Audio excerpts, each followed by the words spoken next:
नमस्कार, सीएनबीसी आवाज पर आप देख रहे हैं प्रॉपर्टी गुरु और आपके साथ मैं हूं विपिन भट्ट। और आज है प्रॉपर्टी गुरु का ये एक स्पेशल एपिसोड। जी हाँ, स्पेशल इसलिए क्योंकि थोड़ी सी बातचीत करेंगे, रूटीन सवाल जवाब जो आपके होते हैं उससे हटके थोड़ा सा बाजार में जो चीज़ें बदल रही हैं उनको समझने की कोशिश होगी, और जो फैक्टर्स हैं जो इन चीज़ों को बदल रहे हैं उनको समझने की कोशिश होगी, ताकि आपके सामने थोड़ी एक साफ तस्वीर हम प्रॉपर्टी बाजार की पेश कर सकें। ऐसा इसलिए क्योंकि बहुत सारे फैक्टर्स हैं जो लगातार इम्पैक्ट कर रहे हैं बाजार को। मसलन हाल ही में बजट आया है, उसके बाद सबसे लेटेस्ट है कि आरबीआई की तरफ से ब्याज दरों के बढ़ने का सिलसिला लगातार जारी है। सिलसिला तो ठीक है कि ब्याज दरें बढ़ रही हैं, लेकिन आगे उन पर कोई ब्रेक लगेगा उसके संकेत नहीं। ये थोड़ी सी चिंता की बात है।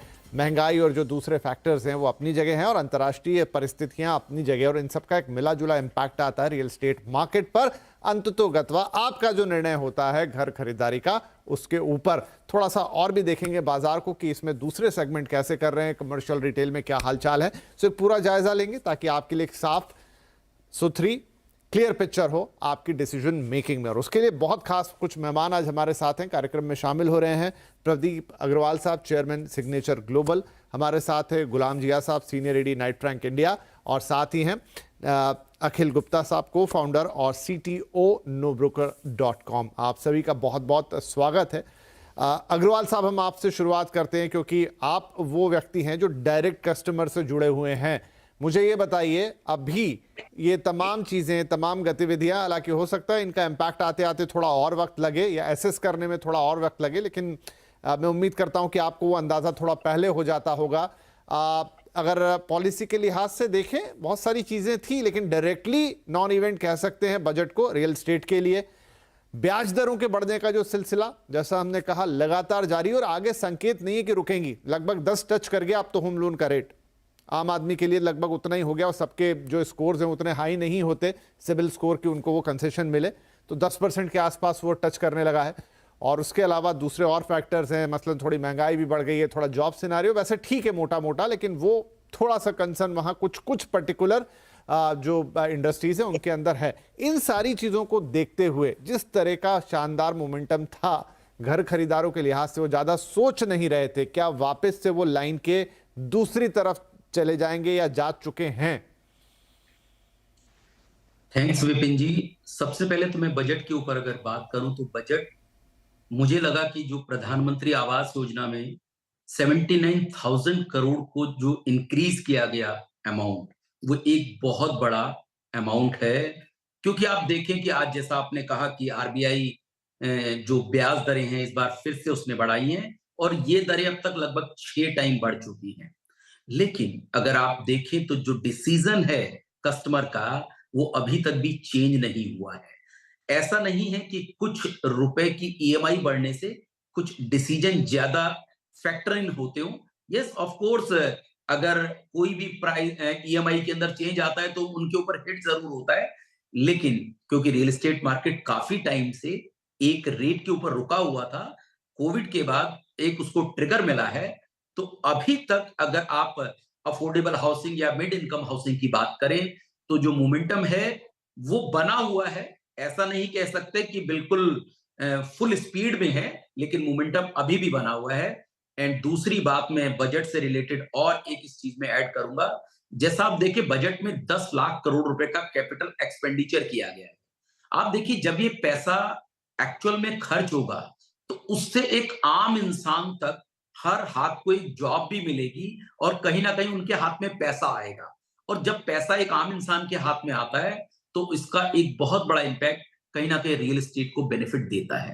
तो चाहे बजट पर से कहें या रियल एस्टेट मार्केट पर से कहें, अभी मैं मार्केट को लेकर पॉजिटिव हूं। और मुझे लगता है ये जो demand budget because of EMI कुछ इंक्रीज होने की वजह से स्टकअप हो सकती है। मुझे अभी अपने सेगमेंट में चीज नजर नहीं आ रही। ठीक है, अच्छी बात है, और इस सेगमेंट को भी हम थोड़ा आगे जाके और डिस्कस करेंगे। अफोर्डेबल मिड सेगमेंट में किस तरह का मूड माहौल है, गुलाम जिया साहब। लेकिन जैसे ईएमआई की जहां तक बात होती है, चलिए जिसकी शुरू हो गई वो तो अब जैसे तैसे करके मैनेज करेगा, और ठीक है, वो बात भी सही है कि जब ब्याज दरें बढ़ती हैं तो एक फर्क आता है। वो सबके लिए फर्क थोड़ा थोड़ा होता है, कितना लोन लिया आपने, किस ब्रैकेट के थे, किस रेट पर लिया था। लेकिन मेरी चिंता उन लोगों के लिए है जो एंट्री बैरियर पे खड़े थे। वो क्या है, कैलकुलेट करते हैं पहले कि अच्छा इतनी ईएमआई आ रही है, इतना डाउन पेमेंट लगेगा, ये सिनारियो है, चलो हाँ मेरे हिसाब से ठीक है मैं करता हूं। वहीं पे जाके अगर वो फिगर थोड़ा बड़ा दिखता है ना, तो आदमी वो पांव पीछे खींच लेता है, जो हमने कई सालों से देखा। क्या आपको लगता है इस बार भी वो बात है, या फिर जो सेंटिमेंट है, जो मोमेंटम है, वो इस चीज को ओवरटेक ही करेगा, इसको पीछे नहीं लाएगा? विपिन जी, आपके जवाब में सबसे पहले तो मैं ये कहना चाहूंगा कि अगर हम पुराने वक्तों के आदाद-ओ-शुमार या आंकड़ों की तरफ नजर डालें तो इससे पहले तकरीबन 10 साल कबल जब मार्केट में बेहतरीन परफॉर्मेंस दिया था, सालाना तकरीबन इतने ही या 3.5-4 लाख मकान जब बिके थे फ्रेश सेल्स में, उस समय इनकम हाउसिंग फाइनेंस का रेट तकरीबन इसी प्रकार का 9.5 से 10 के दरमियान बना हुआ था। तो मैं ये कहना चाहता हूँ कि एक तरफ हाउसिंग इंटरेस्ट रेट मैटर जरूर करते हैं, लेकिन दूसरी तरफ वेल्थ क्रिएशन को भी हम इग्नोर नहीं कर सकते कि लोगों ने पिछले चंद सालों में जो सेविंग्स को लेकर या ओवरऑल चाहे वो स्टॉक एक्सचेंज के थ्रू हो और कहीं हो, जो वेल्थ क्रिएशन हुआ है वो अपनी जगह बरकरार है, वो बना हुआ है। तो मेरा ये मानना है कि जो लोग आज होम लोन ले रहे हैं वो अपने आप में बहुत ही ज्यादा सुखी रहेंगे, क्योंकि हाईएस्ट दर पर वो एंटर कर रहे हैं। और आगे चल के चंद महीनों में, चंद क्वार्टर्स में जब ईएमआई की दरें घटेंगी, तब जाहिर सी बात है ये लोग बहुत खुश होंगे, क्योंकि उनकी एंट्री जो जिस लेवल पे उन्होंने एंट्री की थी उसके बनस्बत ईएमआई काफी घट चुकी होगी।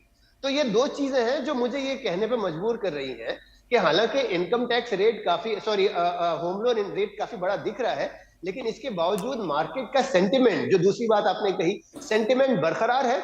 और उस सेंटिमेंट के मद्देनजर मैं ये कहना चाहता हूं कि आगे चल के अब भी कोई दुश्वारी मार्केट के लिए दिखाई नहीं दे रही है। नजरिया दिया आपने, ये तो अच्छा चीज है कि आप देखें कैसे परिस्थिति को, कि 10% पे आपने एंट्री की और वहां से कम होंगे तो आप राहत ही महसूस करेंगे। बस ये है कि उस लेवल पे एंट्री करने के लिए एक जो कंफर्ट लेवल चाहिए वो आपको मिले। लेकिन जैसा मूड माहौल है, मैंने कहा एक घर खरीदने की सोच ही पूरी तरीके से एक नए ट्रिगर के साथ कोरोना काल के बाद आई है, तो वो चीज इसको शायद ना रोक पाए। तो चलिए, ये भी एक अच्छा नजरिया है चीज को देखने का। अखिल गुप्ता साहब, आपके पास भी बहुत सारे, अब दोनों तरह के डेटा होते हैं आपके पास, तो आप सेकेंडरी मार्केट को भी देख रहे हैं, आप प्राइमरी मार्केट को भी देख रहे हैं, आप उन लोगों को भी देख रहे हैं जो घर को किराए पे लेते हैं। क्या इस समय बाजार की क्वेश्चन आपको दिखाई दे रही है? क्या लोग फिर से थोड़ा किराए के मकानों की तरफ ज्यादा हिट हो रही है आपकी वेबसाइट, या फिर लोग जो न्यू फ्रेश बाएंगे उस तरफ रुझान उनका बना हुआ है? एक रियल टाइम शायद डेटा या पिक्चर आपसे मिल सके हमें।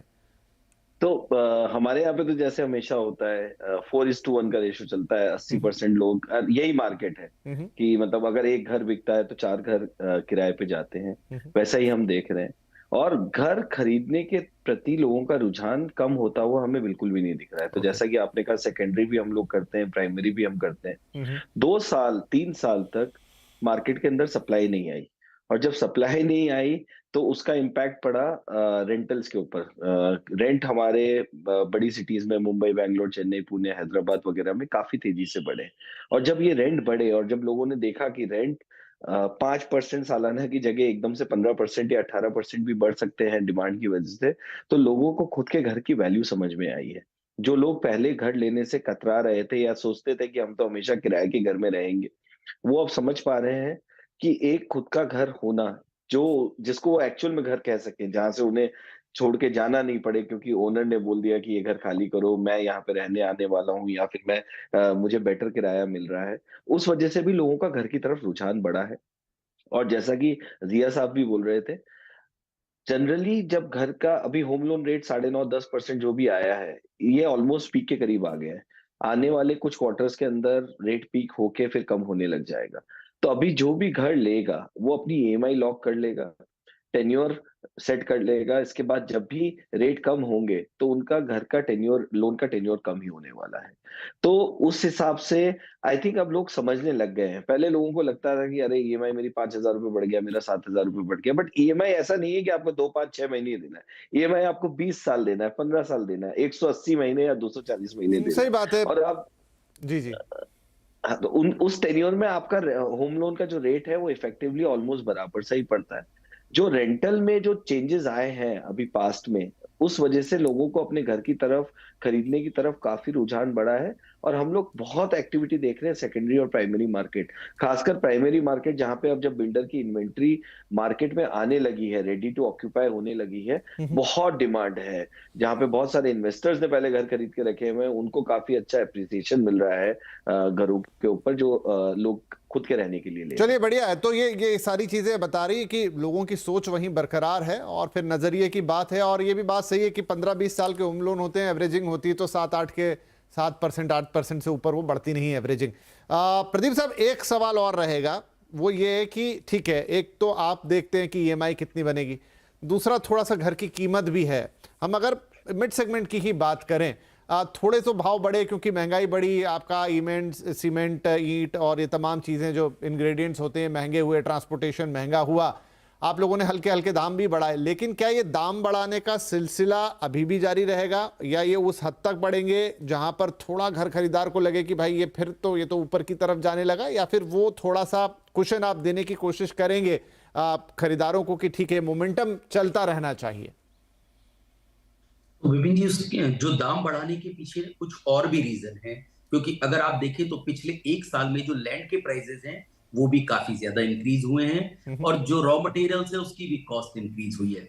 तो ऐसे में जो प्रोडक्ट है उसके ऊपर उसका इम्पैक्ट आना ऑफ कोर्स लाजमी था और वो इम्पैक्ट नजर भी आया है और कस्टमर ने कहीं ना कहीं उसे एक्सेप्ट भी किया है। पिछले अगर आप एक साल की बात करें तो जो प्राइसेस हैं वो 10 से 15% राइज किए हैं और उन्होंने कहीं ना कहीं इस चीज को समझा भी है कि अल्टीमेट अगर घर लेना है तो प्राइस कम ज्यादा थोड़ा बहुत हो सकता है, लेकिन ultimate right price, right size और राइट लोकेशन खरीदें और अपने घर को बुक करें। क्योंकि मैं इसको इस नजरिए से भी देखता हूं, क्योंकि जब इतने साल तक मार्केट सेम रेट के ऊपर ड्राइव कर रही थी, आज अगर कोई मार्केट दोबारा से चलनी शुरू हुई है तो मुझे लगता है ये थोड़ा सा और लॉन्गर टाइम में चलेगी। और पीछे भी जितने भी लोगों ने मकान बुक किए कहीं ना कहीं उनको भी उसके अंदर एप्रिसिएशन नजर आया है। तो एक माइंडसेट भी देखिए कि कोई भी कस्टमर चाहे वो अपने घर खरीदने के लिए ले या रेंटल के लिए ले, अगर उसमें कोई एप्रिसिएशन देखता है तो एक मोमेंटम क्रिएट होता है और वो मोमेंटम मिलने से कस्टमर कहीं ना कहीं इस तरफ उसका ज्यादा रुझान है कि मुझे अब तो कम से कम अपना घर खरीद ही लेना चाहिए।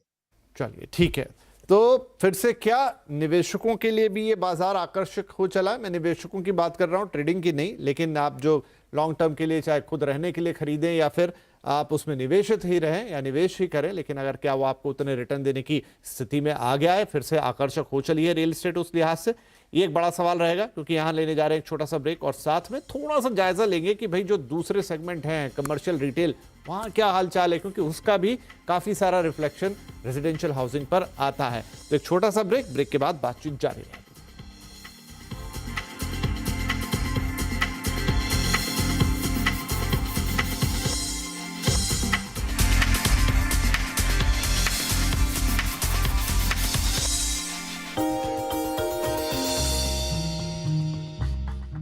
डू यू नो में आज हम बातचीत करने वाले हैं देश की one of the largest commercial vehicle manufacturer M&M के बारे में, महिंद्रा एंड महिंद्रा। दरअसल इसकी शुरुआत जो हुई थी वो JC, KC और गुलाम मोहम्मद साहब की तरफ से शुरुआत की गई थी। तो इस कंपनी का नाम था महिंद्रा एंड मोहम्मद। शुरुआत में तो एक स्टील कंपनी के तौर पर इसकी शुरुआत हुई थी, लेकिन धीरे धीरे जब पार्टीशन हुआ तो गुलाम मोहम्मद साहब इस कंपनी से बाहर गए और वो पाकिस्तान के पहले वित्त मंत्री के तौर पर शुमार हुए और फिर JC, KC की तरफ से इस कंपनी को फर्दर कैरी फॉरवर्ड किया गया और इसका नाम भी बदलकर महिंद्रा एंड महिंद्रा किया गया। बहुत गौरतलब बात यह भी है कि सन 2000 में भारत को जब पहली SUV मिली थी तो महिंद्रा एंड महिंद्रा की तरफ से ही आई थी, स्कॉर्पियो उसका नाम था। और एक और बहुत ही इंटरेस्टिंग फैक्ट यह है कि महिंद्रा एंड महिंद्रा अपना एक खुद का म्यूजियम भी चलाता है, जिसको वो आम तौर पे म्यूजियम ऑफ लिविंग हिस्ट्री के तौर पे जाना जाता है। वहाँ पर कई सारे पुराने ऑटोमोबाइल से रिलेटेड या महिंद्रा की हिस्ट्री से रिलेटेड इंटरेस्टिंग चीज़ें भी आपको वहाँ पे मिलेंगी। तो ऐसे कई सारे फैक्ट M&M से रिलेटेड हैं। ऐसे ही कुछ और फैक्ट लेकर हम आगे भी आते रहेंगे।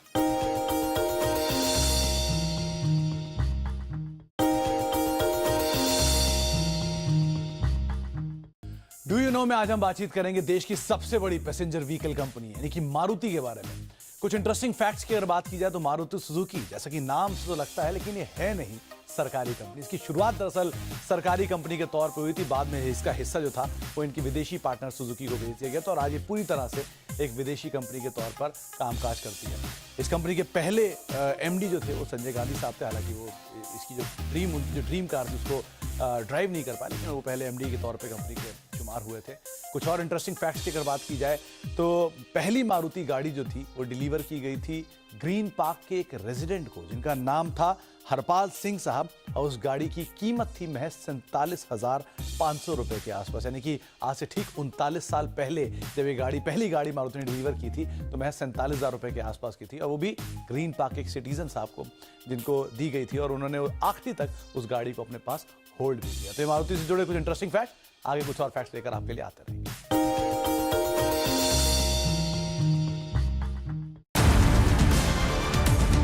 सीएनबीसी आवाज है बजट का असली डेस्टिनेशन।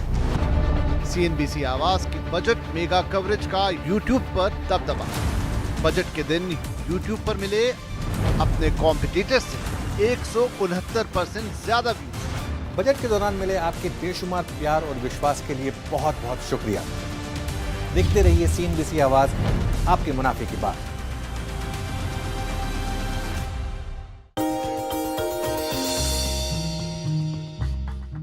डू यू नो में आज हम बातचीत करने वाले हैं नेस्ले के बारे में। दरअसल ये हर घर इस्तेमाल होने वाला नेस्ले एक 162 साल पुराना मल्टीनेशनल जाइंट है और स्विट्जरलैंड में कंपनी का हेडक्वार्टर है। ये कंपनी की कुछ इंटरेस्टिंग नंबर्स के साथ अगर हम बात करें तो उसमें 400 फैक्ट्रीज हैं, करीब 197 देशों में इनके ऑपरेशंस हैं, जिसमें 86 कंट्रीज के अंदर इनकी फैक्ट्रीज हैं और 2000 से ज्यादा प्रोडक्ट्स नेस्ले बनाता है। इसका जो पहला प्रोडक्ट था वो फरीन लैक्टी के नाम से था, जो कि कंडेंस्ड मिल्क था, क्योंकि छोटे बच्चों को दिया जाता है। लेकिन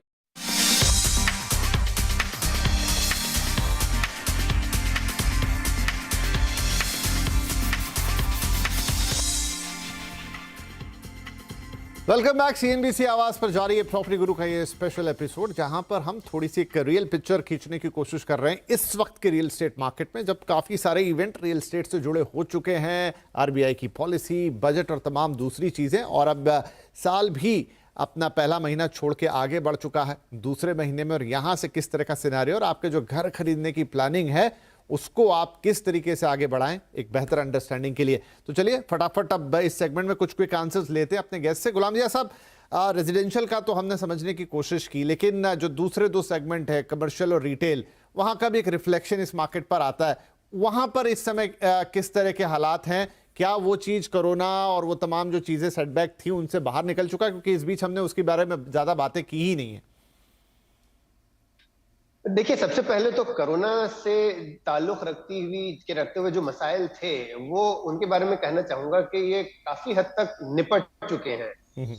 वर्क फ्रॉम होम नाम की जो चीज से हमें आगाह किया गया था कोरोना के दरमियान वो धीरे धीरे तकरीबन खत्म हो चुकी है। लोग अपने अपने दफातर वापस मौजूद हैं और पूरी तरह तकरीबन मुकम्मल तौर पे वर्क फ्रॉम ऑफिस शुरू हो चला है। पर दूसरी तरफ जो पिछले कुछ वक्तों में टेक्नोलॉजी सेक्टर में जॉब लॉसेस को लेकर जो सवाल खड़े हुए हैं उनको लेते हुए डेफिनेटली चिंता बनी हुई है, और आगे चल के इतनी जल्दी उसका समाधान होता हुआ दिखाई भी नहीं दे रहा, क्योंकि तकरीबन हर रोज कहीं ना कहीं किसी न किसी कंपनी, मल्टीनेशनल एमएनसीज की तरफ से और ले ऑफ्स की या जॉब कट की बातें सामने आ रही हैं।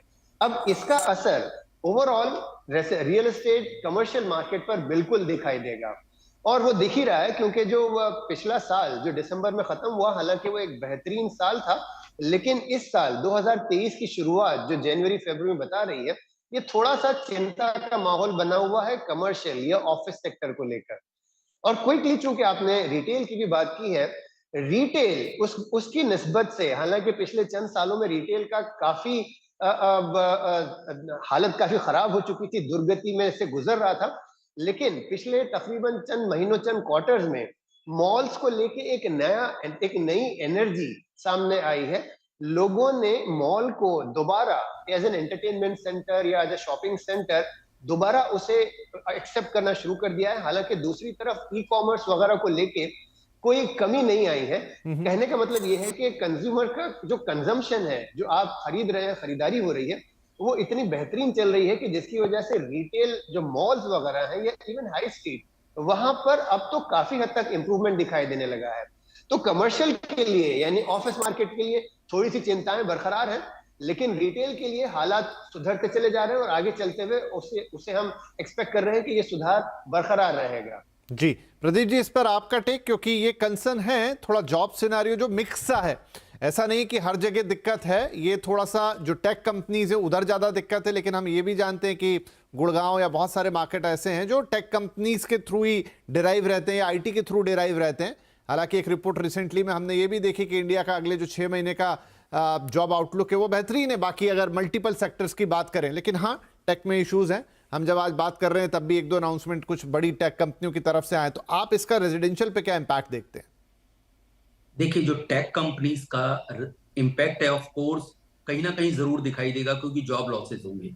लेकिन आप इसका दूसरा इम्पैक्ट भी देखिए, जैसा अभी गुलाम ने भी कहा कि जो रिटेल है उसके अंदर जो डिमांड है उसमें बूस्ट नजर आया है। और आप समझिए कि अगर कस्टमर के पास बाइंग कैपेसिटी है तो इसका मतलब वो पैसा कहीं ना कहीं से अर्न कर रहा है, उसको जॉब भी मिल रही है। हो सकता है एक सेगमेंट, टैक्स सेगमेंट से अगर उसकी जॉब नहीं बनती है तो किसी न किसी और सेगमेंट में ट्राई कर रहा होगा, लेकिन उसके हाथ में पैसा जरूर है।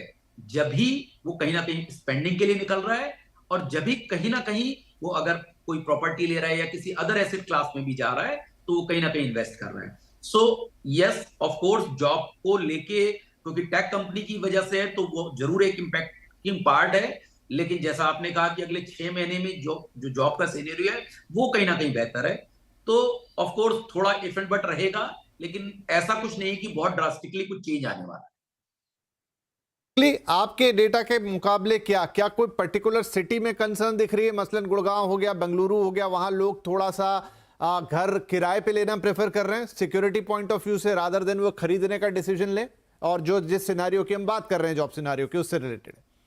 देखिए हमें तो कोई जी हाँ, ये इनसे अखिल जी से सवाल था। देखिए हमें तो कोई इम्पैक्ट दिख नहीं रहा है। अगर आप आज अगर आप भारत को देखेंगे, इंडिया को देखेंगे, दुनिया में कोई एक इकोनॉमी है जो ग्रो कर रही है, वो है इंडिया। इंडिया आज हर साल यूथ ऐड होता जा रहा है जो जॉब्स के अंदर आ रहा है और उनको जॉब्स मिल रही हैं। लास्ट 2 साल के अंदर, कोविड के अंदर, जब लोगों ने सोचा था कि जॉब्स नहीं होंगे, तब जॉब्स ऐड हुए थे।